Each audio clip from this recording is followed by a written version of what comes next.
¿Cómo les va? ¿Vieron que a más de 90 años de aquel día sobrevive un calificativo o una figura por la que se dice que para trabajar en radio hay que estar un poco loco y que quienes escuchan mucha radio no están muy bien de la azotea? Estamos compartiendo lo que pretende ser un recorrido por la historia de la radio en la Argentina. Y hoy nos vamos a ocupar del deporte, de algunas cosas si se quiere en particular. Por ejemplo, ya que hablamos de radio, hablamos de magia, ¿no? ¿Cómo explicar el fenómeno de tanta gente que habiendo pagado una entrada para ver un partido de fútbol escucha el relato por radio del mismo partido que está viendo? ¿O cómo explicar a aquellos que se juntan, que nos juntamos, para ver un partido televisado, pero le quitan el sonido a la tele y ponen el de la radio? La locura y la radio, en una palabra, parecen buscarse permanentemente, y también es cierto que hay locos que emocionan. A casi 100 años de la primera transmisión de radio, los fanáticos del fútbol aquí en la Argentina recordamos las victorias de nuestros equipos como epopeyas, ¿no? Y las derrotas como fracasos propios. Lo que nos caracteriza es esa pasión con la que seguimos a nuestros equipos, pero sobre todo la manera en que expresamos esa pasión.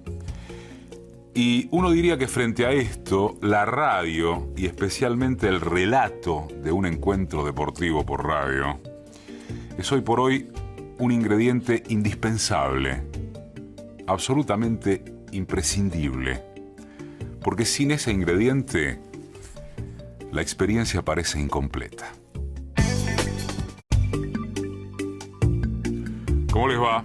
Los Locos de la Azotea sigue su recorrido, su pretensión de recorrido por la historia de la radio argentina. Y hoy nos vamos a ocupar de las noticias.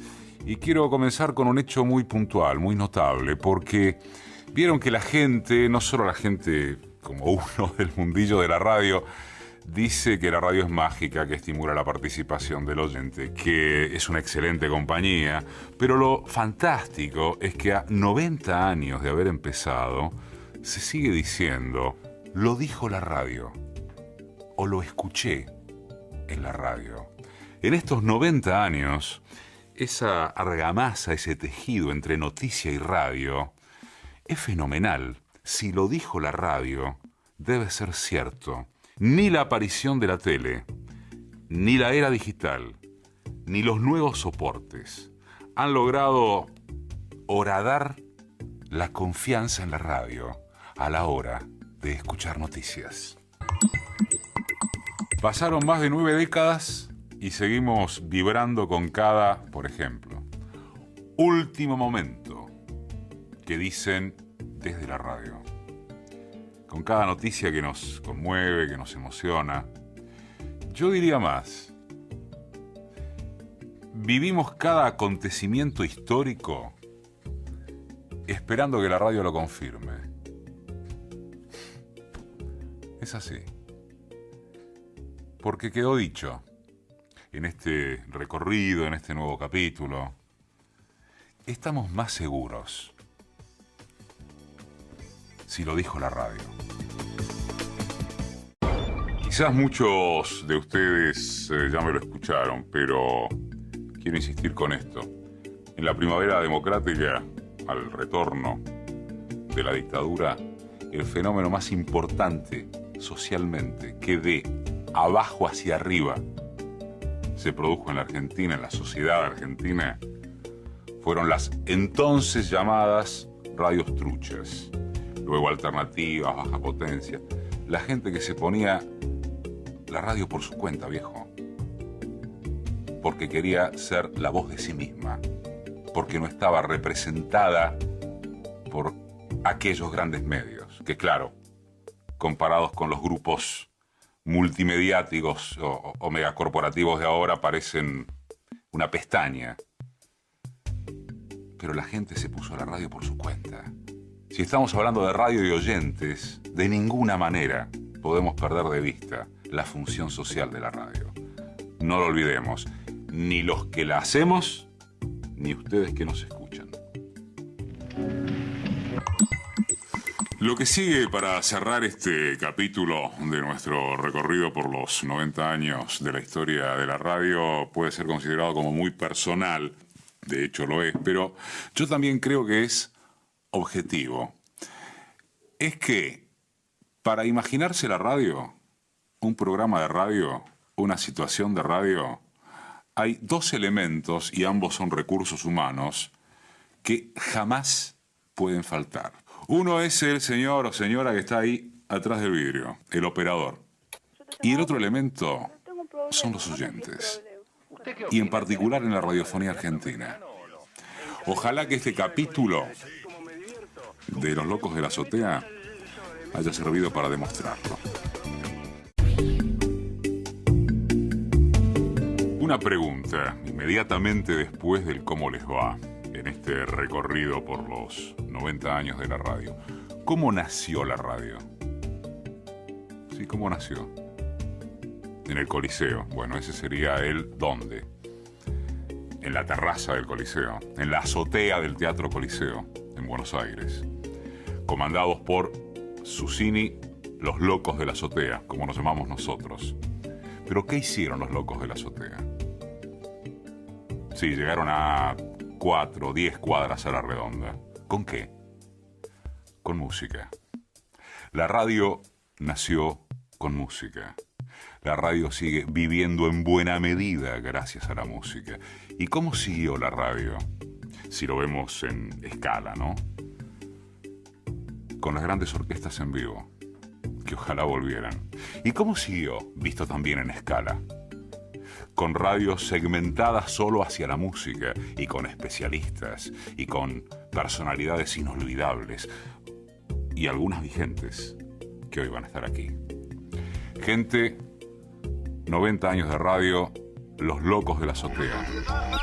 La radio parece haberse hecho cargo de aquello de que sin música la vida sería un error. Ya desde su inicio, el 27 de agosto de 1920, con la transmisión de la ópera Parsifal, la radio vislumbra que la música atravesaría toda su existencia. ¿Cómo nació la radio? Sí, en la terraza del Coliseo, con Los Locos de la Azotea, comandados por Susini, allá en 1920. ¿Y qué más? Que llegaron a 5 o 10 cuadras a la redonda, sí, está bien. Pero ¿con qué nació la radio? Con música. Con Parsifal, de Wagner.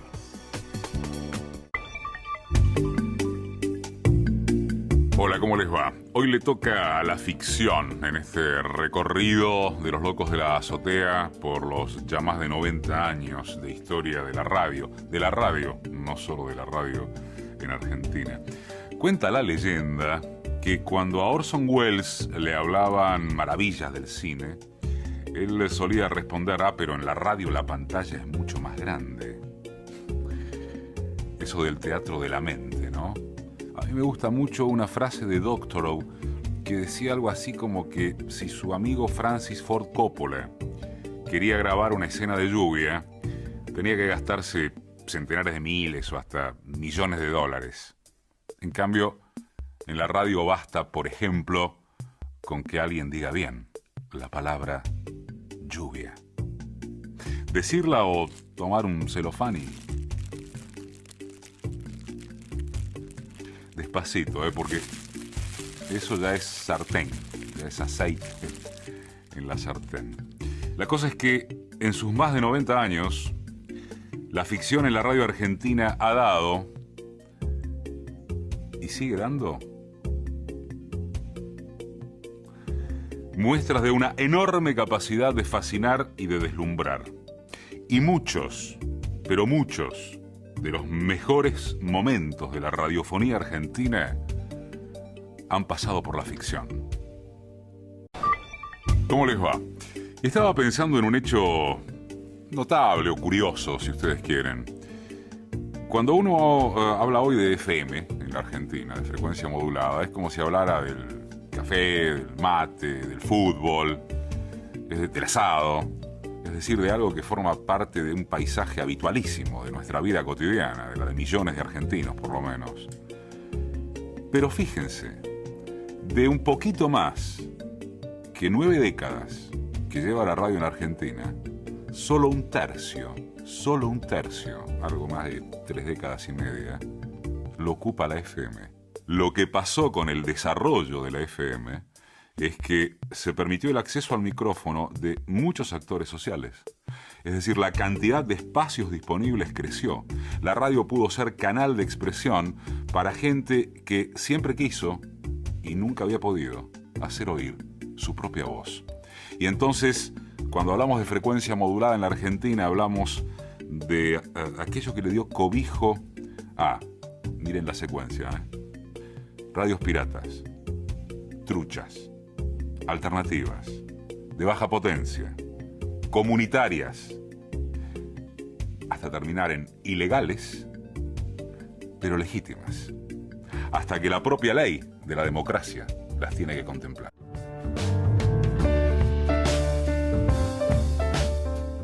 La diversidad de las voces que trajo la FM. Otra banda, más actores sociales, más gente participando. Por lo tanto, la democratización de la palabra que trajeron las FM. Y los bajos costos, como charlábamos con Lalo Mir. No es tan caro ponerse una radio. Equipo transmisor, antena, algunas las han sabido poner en el tanque de agua del edificio porque saben el agua es natural transportadora de las ondas. Y la autogestión y la independencia. La radio sin patrón. Eso que empezó bajo la denominación de truchas y legítimas, para terminar lícitas y legítimas. De los locos de la azotea a los locos de la colifata. De los locos de la colifata a enloquecerse por la radio, por las radios, y hacerlas propias, además de la historia. Quizás sea esta una buena descripción de lo que es la FM en la Argentina, que a esto nos dedicamos hoy. ¿Cómo dicen que les va? ¿Bien? ¿Ustedes sabían que no siempre hubo radio de noche? ¿Cómo, no?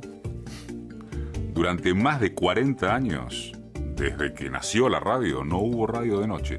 Después les amplío esto, pero por el momento lo que quiero decirles es que eso que hoy parece tan asociado tiene 50 años nomás.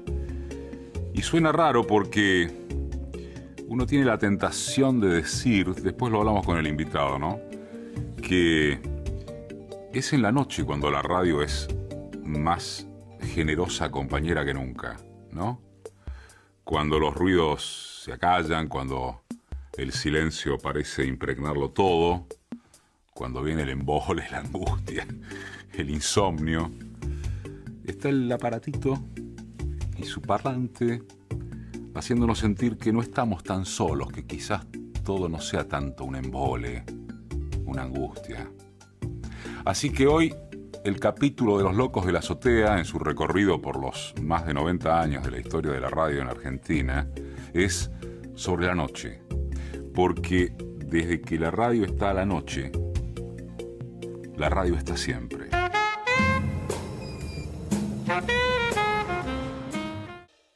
Así como citábamos tipos de oyentes de noche, ¿no? Eso de serenos, insomnes, médicos de guardia, etc. Uno puede citar distintos tipos de noche. Noches de trabajo, noches de estudio, noches de lluvia, noches de angustia, noches de festejo, noches de amor. Y uno se pregunta, ¿en cuál de esas noches no entraría la radio? Chao.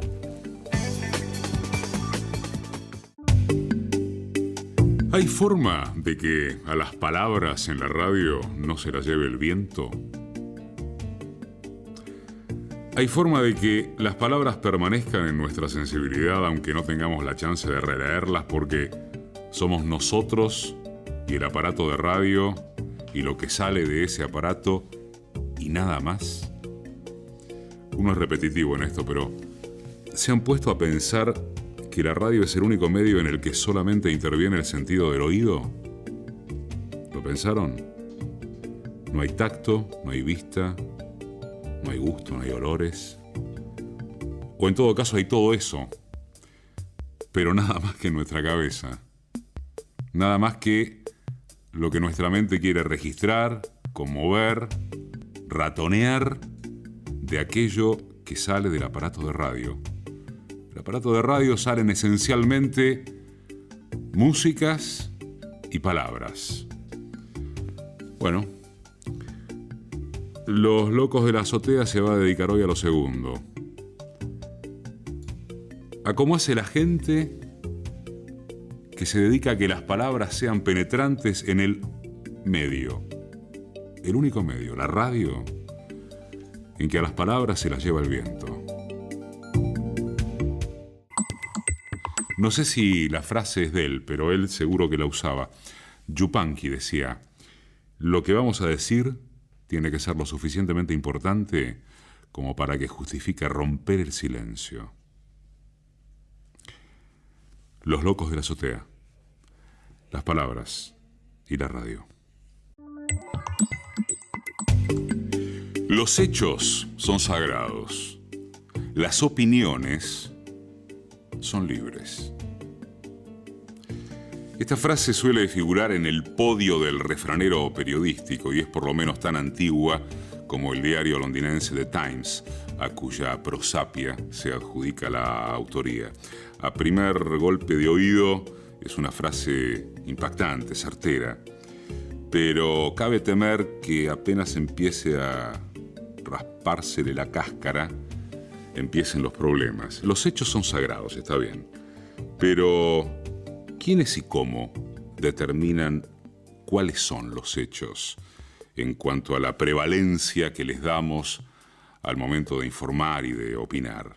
¿Dónde queda lo sagrado cuando para un medio periodista resulta que tal hecho no merece ni la más mínima consideración y para otros merece ser la cabeza de una portada o de un sumario?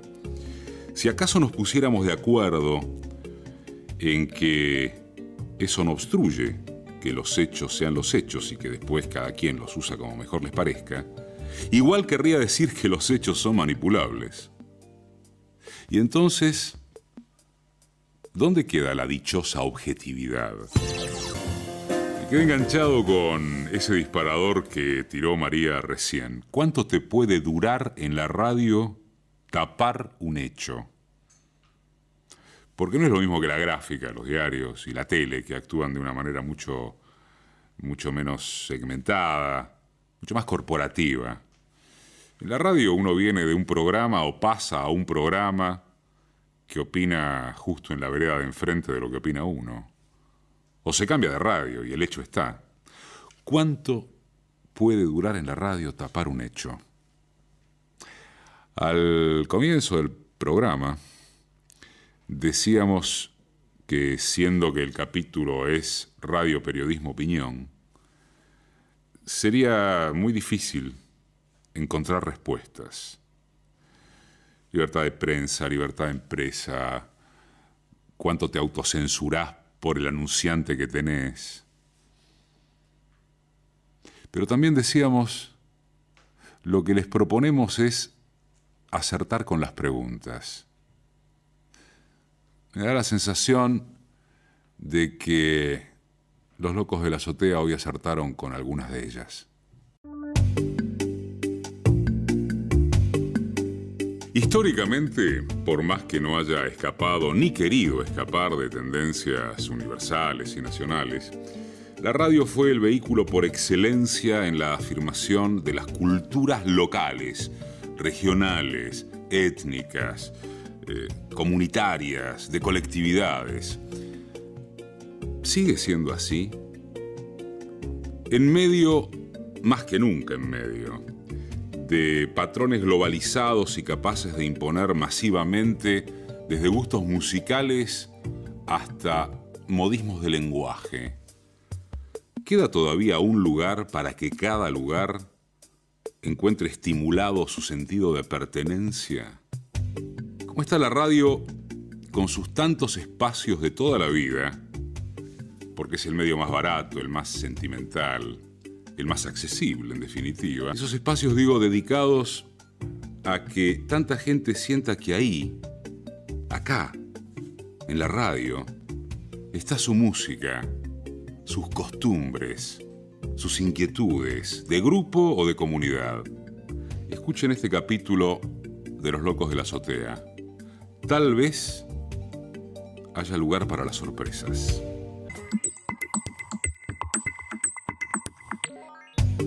Los Locos de la Azotea presentó hoy Radio e Identidad Cultural, o que sí viene a ser lo mismo, cuando la radio puede seguir siendo el mejor intérprete de mayorías y minorías.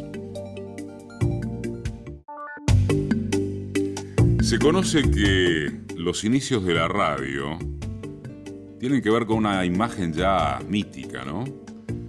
Una familia rodeando un aparato de los conocidos como capilla. Mamá, papá, los hijos, las abuelas, todos escuchando atentamente un programa. Pero ¿saben que los inicios no fueron así? La radio en sus primeros pasos era de escucha individual, no colectiva. La radio a galena tenía auriculares, a los que llamaban teléfonos.